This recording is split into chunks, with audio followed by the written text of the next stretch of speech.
तो चैप्टर की इस आखिरी वीडियो में हम पढ़ने वाले हैं पैरासाइट मतलब क्या, इंसेक्टिवोरस प्लांट्स मतलब क्या, एंड सैप्रोट्रॉप्स मतलब क्या है। पैरासाइट, पैरासाइट पे जाने से पहले याद करो वो रेगिस्तान जहां पे हर तरफ सिर्फ धूल ही धूल हो, रेत ही रेत हो, आंखों में कुछ नहीं दिख रहा है तो बस कुछ पौधे, और वो भी पौधे क्या जिसमें सिर्फ कांटे हो, है ना। और उस पौधों को अगर नजर के सामने लाओ तो ना उसे फूल रहते हैं, ना उसे पत्ते रहते हैं, ना उसके कुछ टहनियां रहते क्या है, सिर्फ एक ऐसे निकला हुआ जैसे स्टेम लाइक स्ट्रक्चर रहता है, और उसमें कांटे कांटे इतने ऐसे जोरदार कांटे रहते हैं, बस लग जाए कि खून में। ऐसा क्यों होता है? सोचो, रेगिस्तान का जो एरिया रहता है वहां पे पानी बहुत कम रहता है ना। तो वहां पे जो पेड़ पौधे रहते हैं वो क्या कहते हैं, वो रहते तो हरे, है ना, वो रहते तो हरे भरे, उसमें भी क्लोरोफिल रहता है, और सूरज की मदद से वो खुद का खाना भी बनाते हैं। लेकिन जो खाना बनाते हैं उस खाने को स्टोर करने के लिए, उनके जो पत्ते रहते हैं वो नहीं रहते, वो उसके खुद के स्टेम में ही वो अपना खाना स्टोर करते, और उस खाने को कोई और ना खाए, कोई दूसरा प्राणी आके ना खाए, इसीलिए उसे प्रोटेक्शन के लिए बाय नेचुरली नेचर ने उसे नैसर्गिक रूप से उन्हें काटे दिए गए। जो पत्ते रहते हैं, पत्ते की वजह उन्हें काटे आए, और वो काटे क्या करते हैं, किसी और एनिमल से, किसी और प्राणी से उस अन्न को जो उस पेड़ ने, उस पौधे ने खुद बनाया, उसको प्रोटेक्ट करता है, उसका बचाव करता है, संरक्षण करता है। इतनी खराब कंडीशन में भी वो खुद का खाना बनाते हैं। लेकिन दूसरी तरफ कई ऐसे प्लांट रहते हैं जो प्लांट ना उनका पास खुद का क्लोरोफिल रहता है, ना उस क्लोरोफिल की मदद से वो खाना बना पाते हैं, लेकिन फिर भी जीते। कैसे? आपने देखा हो कि बहुत सारे अगर बड़े बड़े पेड़ पे एक वायरिंग लाइक पीले कलर का एक स्ट्रक्चर रहता है, जैसे वो आपको वेल पता है, उस वेल कैसे रहती है कि किसी की मदद से वो क्या कहते हैं ऊपर ऊपर चढ़ती है या फैलती है। बिल्कुल वैसे ही बहुत सारे पेड़ों पे एक वायरिंग जैसा आपको स्ट्रक्चर पता मिलता है, उसे कहते हैं पैरासाइट। पैरासाइट यानी ऐसे प्लांट, ऐसे पौधे जो खुद की जीने के लिए किसी और प्लांट पे डिपेंड करते हो, किसी और प्लांट को होस्ट कहते हैं और खुद को पैरासाइट कहते हैं। जैसे एग्जांपल अपने टेक्स्ट बुक में दिया है, उसका नाम है कशकुटा, जिसको हम हिंदी में अमरबेल देखिल कह सकते हैं, अमरबेल। ठीक है, ये जो ऐसे पौधे रहते हैं वो खुद के उपजीविका के लिए किसी और पौधे के ऊपर डिपेंड करते हैं, जिसको हम पैरासाइट्स कह सकते हैं। मेरे जहन में एक सवाल आ रहा है, क्या हम एनिमल्स लेकिन पैरासाइट है क्या? अगर ऐसे देखा जाए तो खुद की जीने के लिए हम प्लांट के ऊपर भी डिपेंड रहते हैं, तो क्या हमें पैरासाइट कहा जा सकता है क्या?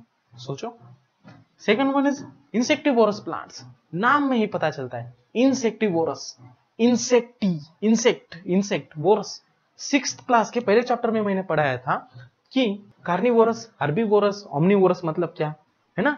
वैसे ही इंसेक्टिवोरस यानी ऐसी चीज जो इंसेक्ट को अपने खुद के खाने के लिए उसका भक्षण करे, है ना। तो ऐसे प्लांट्स जो इंसेक्ट को खाए खुद के सर्वाइवल के लिए। देखो, पैरासाइट में और इंसेक्टिवोरस में दोनों में क्लोरोफिल नहीं रहता है, उनमें क्लोरोफिल ना होने के कारण वो क्या करते हैं, खुद के जीने के लिए या तो किसी और के ऊपर डिपेंड रहते हैं, जैसे पैरासाइट। तो ये इंसेक्टिवोरस प्लांट्स क्या कहते हैं, इंसेक्ट को खा के खुद का गुजारा करते हैं। जैसे आपने पीचर प्लांट देखा हो, पीचर प्लांट में जो पत्ते रहते हैं उस पत्तों का स्ट्रक्चर कुछ अलग हिसाब से रहता है, कुछ अलग तरह का रहता है। जैसे जग आपने देखा हो, जग का स्ट्रक्चर और जग के ऊपर उसका ढक्कन, बिल्कुल उसी तरह से वो पीचर प्लांट के पत्तों का स्ट्रक्चर वैसे बनता है। क्यों? जबकि कोई भी इंसेक्ट उस पत्ते की तरफ आए तो वो क्या करता है, उसको अंदर ही अंदर खुद को आकर्षित करता है, और उस जग लाइक स्ट्रक्चर के अंदर छोटे छोटे हेयर्स रहते हैं। जैसे ही वो कौन सा भी इंसेक्ट उड़ के उस पीचर के अंदर जाए तो वो जो बाल रहते, छोटे छोटे हेयर्स रहते, उसकी बदौलत क्या होता है कि वो फिर से बाहर नहीं आ पाता, और जो ऊपर लीड ढक्कन लाइक स्ट्रक्चर रहता है वो फीचर का, वो क्या करता है, ऊपर से पूरा बंद कर देता है। इस तरह से क्या होता है, जो इंसेक्ट अंदर फंसा हुआ है उसका भक्षण ये फीचर प्लांट करता है। ऐसे ही बहुत सारे एग्जाम्पल फीचर प्लांट जैसे है जिसकी कैटेगरी इंसेक्टिवोरस में आते हैं। तो इंसेक्टिवोरस का एग्जाम्पल हमारे टेक्स्ट बुक में क्या दिया है, फीचर प्लांट। तो आइए आप बढ़ते हैं थर्ड एंड लास्ट पॉइंट की तरफ, दैट इज सैप्रोट्रॉप्स। सैप्रोट्रॉप्स मतलब क्या है? आपने मशरूम की सब्जी खाई है?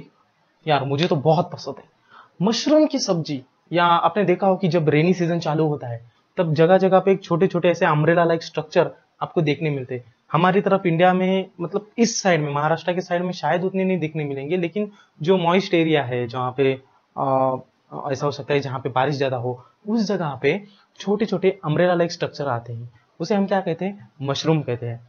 तो ये मशरूम कैसे तैयार होते हैं? दूसरी तरफ देखा जाए तो आपको ये अनुभव बिल्कुल आया होगा कि आपने मार्केट से ब्रेड लाया, खुला करके रख दिया और कुछ दिन आप उसे खा नहीं पाए। कुछ दिनों के बाद क्या होता है, उस पे एक व्हाइट कलर का स्ट्रक्चर आता है ना, हम कहते हैं उसे ये सड़ गया है। तो उस ब्रेड के ऊपर जो सड़ा हुआ आपको लगता है उसे कहते हैं फंगाई। तो ये फंगाई ऐसी जो चीजें ब्रेड के ऊपर आती है, इसे कहते हैं सैप्रोट्रॉप्स। अभी इसे मैं सैप्रोट्रॉप्स क्यों कह रहा हूं? सैप्रोट्रॉप्स ये ऐसे ऑर्गेनिज्म है जो सैप्रोट्रॉपिक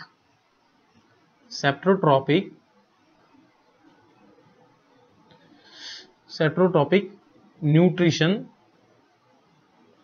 करते हैं। हमने देखा है कि न्यूट्रिशन यानी क्या है? न्यूट्रिशन यानी मोड ऑफ टेकिंग फूड, है ना। तो सैप्रोट्रॉपिक न्यूट्रिशन मतलब वो फूड तो लेते हैं, लेकिन किस तरह से लेते हैं? सैप्रोट्रॉपिक न्यूट्रिशन में जो ऑर्गेनिज्म रहते हैं वो या तो डेड एनिमल, जो मरे हुए एनिमल रहते हैं, या डिकेइंग मटेरियल। जैसे ब्रेड क्या हो रहा है? डिके हो रहा है, वो क्या हो रहा है? सड़ रहा है। या फिर डेड एनिमल, जैसे कौन सा कुत्ता मर गया हो, या बिल्ली मर गई हो, या छोटा चूहा मर गया हो, तो उसके ऊपर भी ऐसी चीजें आती है। तो जो डेड चीजें हैं और जो डिकेइंग हो रहे हैं, जो सड़ रहे हैं, इसके मदद से जो ऑर्गेनिज्म जीते हैं, गुजारा करते हैं, उसे कहते हैं सैप्रोट्रॉप्स। ठीक है, जो डेड एनिमल्स है, डिकेइंग मटेरियल की मदद से जो भी चीजें, जो भी ऑर्गेनिज्म जीते हैं, गुजारा करते हैं खुद का, तो उसे कह सकते हैं हम सैप्रोट्रॉप्स।